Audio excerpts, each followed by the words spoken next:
People sometimes think that self-compassion is selfish, that we should give compassion to others and sacrifice our own needs. Well, the research shows that actually it's just the opposite. Self-compassion is what provides us the resources to be able to care for others without burning out. And by the way, this is not only for family caregivers, but also professional caregivers like doctors or nurses or teachers. So how does it work? Well, it works in a few ways. One thing that self-compassion does when we value our own needs is it allows us to draw boundaries, to say no if too much is being asked of us.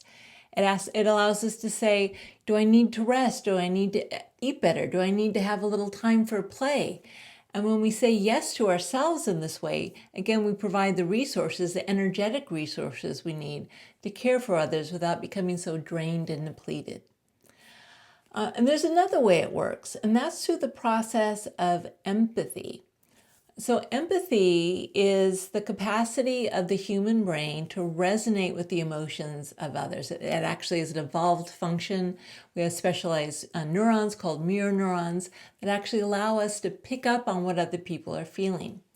And so if we're a caregiver and we're feeling empathy for the people we're caring for, not only do we have the difficulty of, the stress and the responsibility of being a caregiver, but we're also feeling other people's pain, literally in our brain, so that we have kind of a double dose of distress.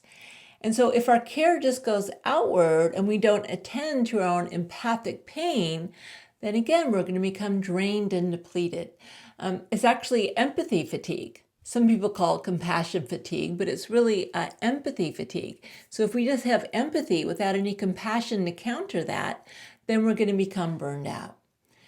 So when we give ourselves compassion for our own empathic pain, what it does is it allows us to kind of hold that pain so we aren't so overwhelmed and drained by it.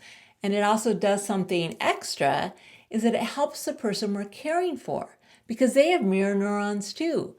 So in other words, if we're with someone in distress and we tend to our own pain, the feeling like, wow, this is really hard to feel their distress right now, then we calm down, we become filled with compassionate presence that the other person can benefit from. And I know this from personal experience. I'm a mother of an autistic child, and he used to have very difficult tantrums. Actually, he still often gets very agitated. And I've learned when my son becomes very agitated that the first thing I need to do is to give myself compassion. In other words, I calm myself down. I say to myself, silently, this is really hard. This is difficult to deal with right now. I kind of fill myself with warmth and care. And so my face, my whole body becomes more relaxed, calmer, warmer. And then he benefits from this. So don't believe it when people say that self-compassion is selfish. It is actually the biggest gift you can give to others, and it's an absolute necessity for caregivers. Thanks.